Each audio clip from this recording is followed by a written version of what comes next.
ರಾಮಸಮುದ್ರ ಗ್ರಾಮ, survey number 26. ಈ survey number 26 ನ ಕೆಲವು ಭೂಗಳ್ರು ಏನ್ ಮಾಡ್ತಾರೆ, ಹೊಸ ಸರ್ವೆ ನಂಬರ್ ಆಗೈತೆ ಅಂದ್ರೆ 1953ರಲ್ಲಿ ಪೋಡಿ ಆಗೈತೆ ಅಂತ ಹೇಳ್ಬಿಟ್ಟು ಡೂಪ್ಲಿಕೇಟ್ ಡಾಕ್ಯುಮೆಂಟ್ಗಳು ಸೃಷ್ಟಿ ಮಾಡಿ ಪೋಡಿ ಆಗಿರೋ ತರ ತೋರಿಸ್ತಾರೆ.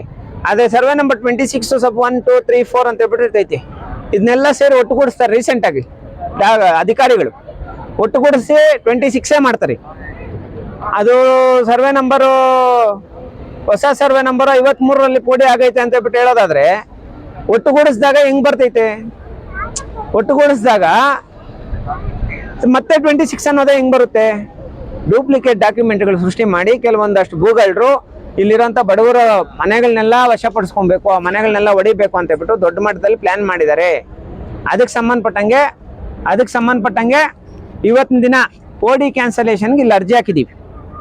ಇಲ್ಲಿ DDLR ಕೋರ್ಟಲ್ಲಿ ಅದೇನು ಸರ್ವೆ ನಂಬರು 26 ಮನೆ ಇಲ್ಲ, ಸ್ಕೂಲ್ ಇಲ್ಲ, ಯಾವುದೂ ಇಲ್ಲ, ಖಾಲಿ ಜಾಗ ಅಂತ ಹೇಳ್ಬಿಟ್ಟು ರೀಸೆಂಟಾಗಿ ಒಂದು ಪೋಡಿ ಮಾಡ್ತಾರೆ, ಡೂಪ್ಲಿಕೇಟ್ ಪೋಡಿ.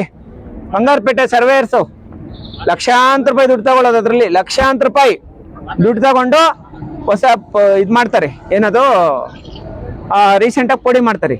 ಆ ಪೋಡಿ ಕ್ಯಾನ್ಸಲೇಷನ್ ಆಗಬೇಕು. ಯಾಕಂದ್ರೆ ಒಂದೇ ಒಂದು ಮನೆ ಇದ್ರೂ ಪೋಡಿ ಮಾಡಂಗಿಲ್ಲ, ಅದರಲ್ಲಿ ಸ್ಕೂಲ್ ಇದ್ರು ಅಷ್ಟು ಮನೆಗಳಿದ್ರು ಡೂಪ್ಲಿಕೇಟ್ ಪೋಡಿ ಮಾಡಿರೋದಕ್ಕೆ ಸಂಬಂಧಪಟ್ಟಂಗೆ ಪೋಡಿ ವಜಾ ಮಾಡಬೇಕು ಅಂತ ಹೇಳ್ಬಿಟ್ಟು ಇಲ್ಲಿ ನಾವೇನ್ ಮಾಡಿದೀವಿ, DDLR ಹತ್ರ ಕೋರ್ಟಲ್ಲಿ ನಡೀತಾ ಇದೆ. ಅವ್ರು ಪರಿಶೀಲನೆ ಮಾಡಿ ದುಡ್ಡು ಕಾಸಿಗೆಲ್ಲ ಆಮಿಷಗಳಿಗೆಲ್ಲ ಒಳಗಾಗದೆ ಬಡವರ ಪರವಾಗಿ ನಿಂತ್ಕೊಂಡು ಆ ಒಂದು ಆದೇಶನ ಮಾಡಬೇಕು ಅಂತ ಹೇಳ್ಬಿಟ್ಟು ಇವತ್ತಿನ ದಿನ ಅಂಬೇಡ್ಕರ್ ಸೇವಾ ಸಮಿತಿಯ ವತಿಯಿಂದ ಬೃಹತ್ ಹೋರಾಟ DC ಕಚೇರಿ ಮುಂದೆ ಮಾಡಿದೀವಿ ಸರ್. Thank you. ಬರೀ ದುಡ್ಡಿಗೆ ಮಾತ್ರ ರಿಯಾಕ್ಷನ್ ಮಾಡೋದು ಸರ್, ಇದಕ್ಕೆಲ್ಲ ಮಾಡಲ್ಲ. ಬಡವರಿಗೆಲ್ಲ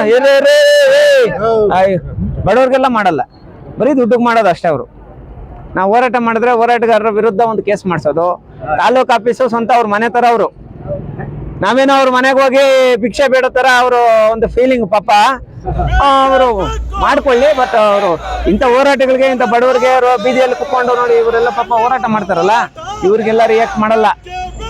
ರಿಯಾಕ್ಟ್ ಮಾಡೋದು ದುಡ್ಡಿಗೆ ಮಾತ್ರನೇ. ಅವರು ಅಧಿಕಾರಿಗಳು ಬಂದ್ರೆ ಏನ್ ಹೇಳಿ, ಅದೇ ನೋಡಿ ಪರಿಶೀಲನೆ ಮಾಡ್ತೀವಿ, ಅಲ್ಲೇ ನಾನು 20 ವರ್ಷದಿಂದ ಮನೆಗಳಿರೋದಾದ್ರೆ, ಸ್ಕೂಲ್ ಇರೋದಾದ್ರೆ ವಜಾ ಮಾಡ್ತೀವಿ ಅಂತ ಹೇಳಿದ್ದಾರೆ. ಪರಿಶೀಲನೆ ಮಾಡಲಿ ಬಿಡಿ. Thank you.